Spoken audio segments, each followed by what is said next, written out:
Hey guys, it's Woody the Unexceptional Gamer, and I got a close game of domination here. Sometimes I post losses to keep you on your toes, so you'll have to see. Anyway, this is about Google Fiber. I thought it was interesting. Sometimes I find business stories to be kind of interesting, and if I do my job right, then you'll find it to be interesting too. So, let's talk about Google Fiber. In the US, the average download speed is 7.2 megabytes per second. That's it. That's what it really is. 7.2 megabytes per second is enough to download like YouTube videos at 1080p, in theory, because you don't always get that.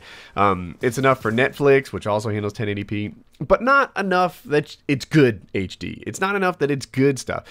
You still wait a lot to download, like if you wanted to download a movie, hypothetically, like somebody was selling The Hobbit, and you wanted to download that, then you can't just download it and start watching it like you really want to. For comparison, a Blu-ray plays at, I think it's 43 megabits per second. So, you know, that's the video and the audio combined, if I recall. So there you go. 43 megabits per second is what you need to handle, you know, good 1080p, and that ignores 4K and tomorrow's needs. So the 7 that we have in the US now kind of sucks. That's the deal. And then the upload is even worse. For example, the upload is usually about a tenth of the download as a rule of thumb, sometimes a fifth. For me, I get 50 down and 5 up. Other people maybe get 7 down and 1 or 2 up. That's a rule of thumb. Sucks even more. For some reason, they decided that the internet is like a read-only medium and that people want download but not upload. And you know what? In reality, they're kind of right. You know, you do download more than you upload. But I'm in an unusual situation in that I upload a lot of content. So I wish I had better upload. Back to Google Fiber. These numbers I've been throwing around, 7, 1, 2. Google Fiber, in theory, does 1,000 down and 1,000 up. That's what they promise. Every time I see a speed test, it's usually like 800 down and 800 up. But, let's not, not quibble over, awesome numbers. People wonder why they're doing what they're doing, why they haven't rolled out faster, and I thought I'd talk about that. Before we understand Google Fiber, and I was just reading about this recently, let's take a step backwards and compare it to Google Chrome. When Google Chrome first dropped, what you had was Internet Explorer as the most popular browser, and Internet Explorer sucking.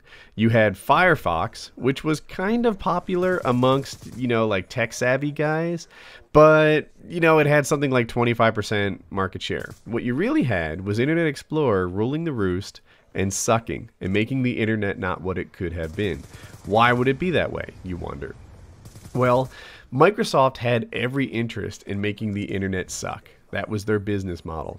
Look at this. We go after the same place.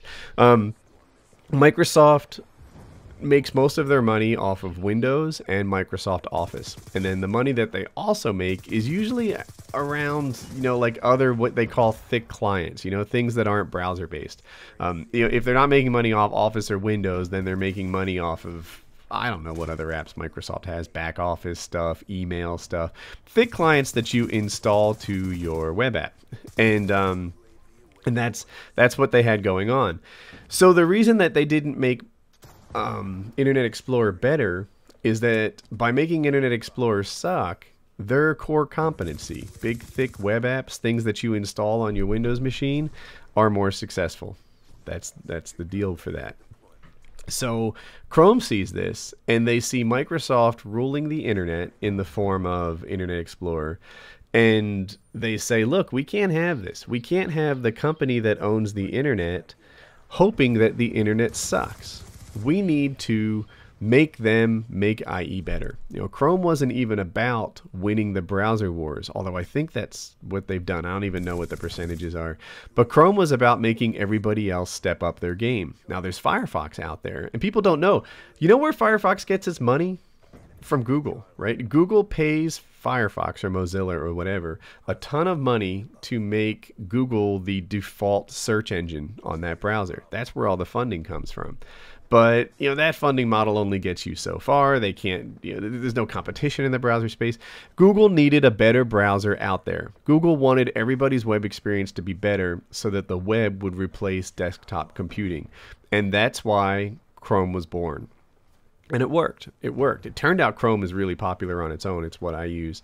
But Beyond that, Internet Explorer is a lot better than it was a couple of years ago. Microsoft yanked all its developers off of Internet Explorer and didn't care about it whatsoever. Firefox was kind of languishing. Now that there's so many browsers out there competing, you have to have an awesome browser to even get anyone to consider using it.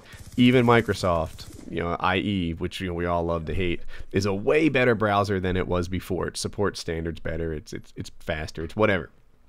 Google made them do that by putting Chrome out there.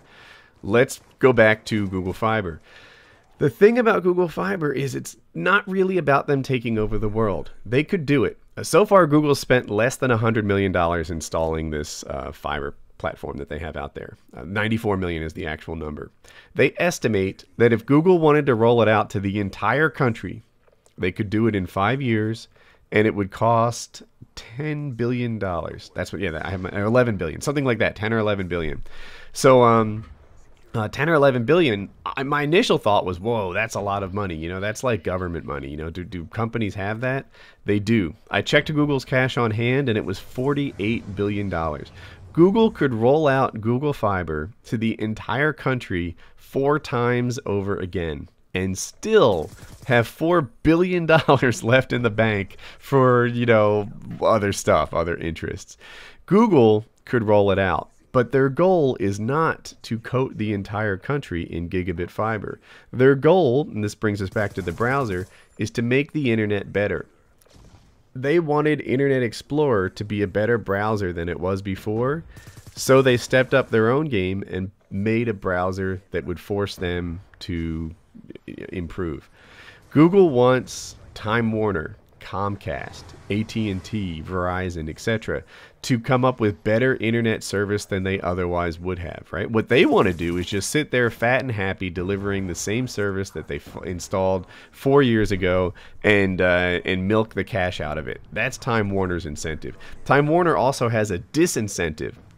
They don't want great video over the internet, right? If they did that, then their cable would suffer. There'll be more cord cutters, people ditching cable TV if they start delivering better internet. So companies like Time Warner, like Comcast, like AT&T, that all offer like TV station type stuff, they want the internet to suck. Well, Google wants the internet to rock.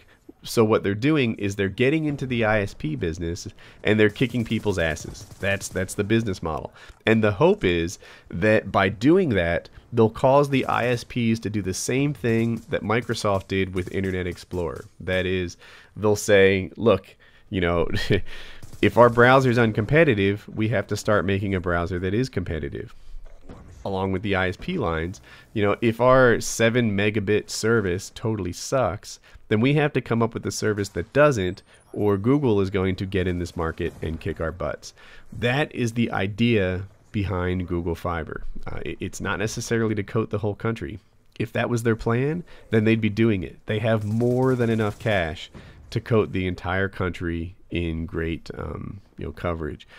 Like I'm trying to say, what they want is for Time Warner and for AT&T and for Comcast and for those guys to get into the business of providing better service, to say that no one's going to buy our stuff anymore unless we step up our game. And I know I'm repeating myself at this point, but they're not going to do it on their own because they want to keep selling like the cable services that they installed 40 years ago. The way that they deliver like HBO and all that stuff now. They want to keep milking that market instead of innovating in the new market, which is, broadband.